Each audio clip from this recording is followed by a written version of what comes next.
Hello students, मैं नीलम पांचाल आपका स्वागत करती हूँ पांचाल क्लासेस में।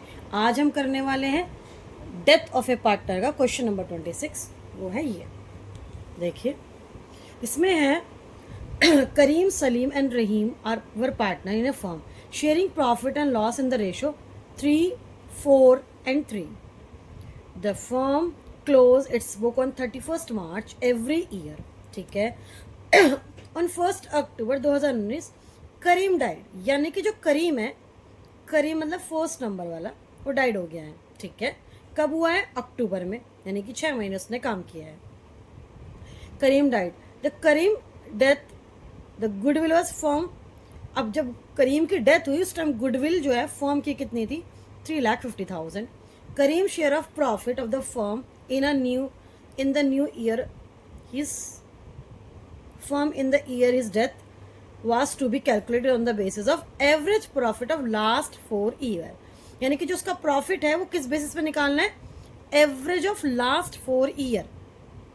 Average of last 4 year. तो हमें 4 साल का प्रॉफिट चाहिए। चेक करो, दिया है। यस, 1 2 3 4, 4 साल का हमें प्रॉफिट भी दिया है। इसका हम एवरेज कैलकुलेट कर लेंगे। ठीक है। The total amount payable to Karim executor on his death was 7,35,000. It was paid on 15 October 2019. Pass necessary journal entries। यहाँ पर एक बात ध्यान रखिए, अगर बोल दिया पास नेसेसरी जर्नल एंट्री जब नेसेसरी बोल देगा तो क्वेश्चन में जितनी इन्फॉर्मेशन है ना उससे रिलेटेड आपको सारी एंट्रीज करनी है। लेकिन अगर वो बोले pass the journal entry for the profit, तो सिर्फ प्रॉफिट के लिए करनी है।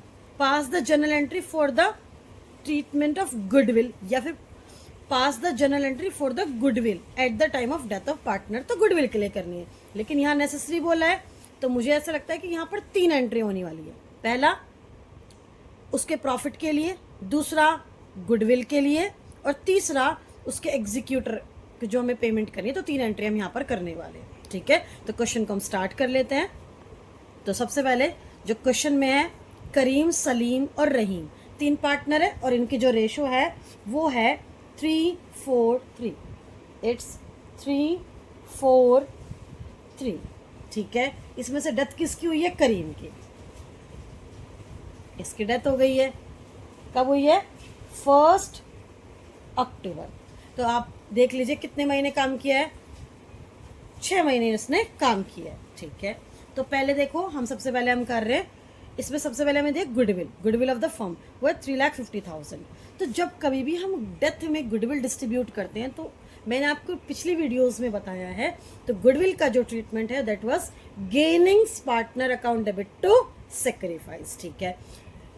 अब यहाँ पर डेथ जिसकी हो रही है ऑफकोर्स वो सेक्रीफाइस करेगा, तो आप ऐसे लिख सकते हैं gaining partners debit to disease partner.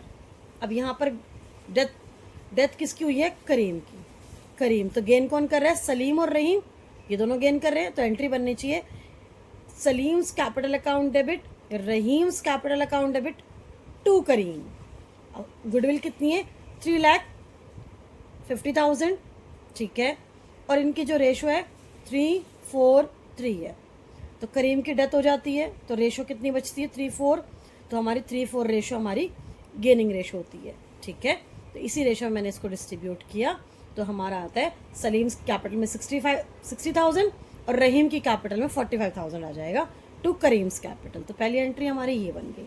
Next उसने बोला है कि प्रॉफिट भी उसको दिया जाएगा जब तक उसकी डेथ हुई है तब तक के लिए, और प्रॉफिट के लिए हमें बोला गया है average profit of last 4 year. बोला गया है average profit of last 4 year. ठीक है। तो लास्ट 4 ईयर का प्रॉफिट मैंने ऐड किया और एवरेज कर लिया।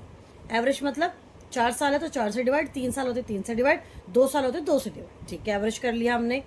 उसके बाद जब कभी भी हम प्रॉफिट देते हैं तो हम शेयर और मंथ ऑफ द, जितने महीने तक वो जिया है तब तक, और उसके प्रॉफिट का शेयर 2 से हम मल्टीप्लाई करेंगे। ठीक है। तो इसका एवरेज मैंने इनका टोटल किया, तो 6 lakh divided by 4 multiply by 3/10। ये 3/10 आया यहाँ शेयर इसका। 3 और 3 6 प्लस 4 10, तो मैंने लिया 3/10। मंथ 6/12 क्योंकि वो अक्टूबर में डेथ हुई है, तो अप्रैल मई जून जुलाई अगस्त सितंबर अक्टूबर, अक्टूबर की 1 तारीख को लिया है तो अक्टूबर को नहीं लेंगे। अगर ये 30 अक्टूबर होता तो ये 7 हो जाता, बट हमें सिर्फ 1 अक्टूबर को बना तो अक्टूबर को काउंट नहीं करेंगे। 6/12 लेंगे, मल्टीप्लाई करेंगे 22,500 आपका आ जाएगा। अब इसकी एंट्री बनती है P&L suspense account due to, क्योंकि बीच में मरा है और अभी हम ना क्या करने वाले हैं, क्योंकि बीच में इसकी डेथ हुई है तो हमने अभी तक कैलकुलेट ही नहीं किया, तो इसको सस्पेंस अकाउंट में डालते हैं, क्योंकि अभी तक हमने इसका एक्चुअल प्रॉफिट कैलकुलेट नहीं किया। पिछले साल के बेसिस पे, लास्ट ईयर के बेसिस पे हम इसको प्रॉफिट दे रहे हैं।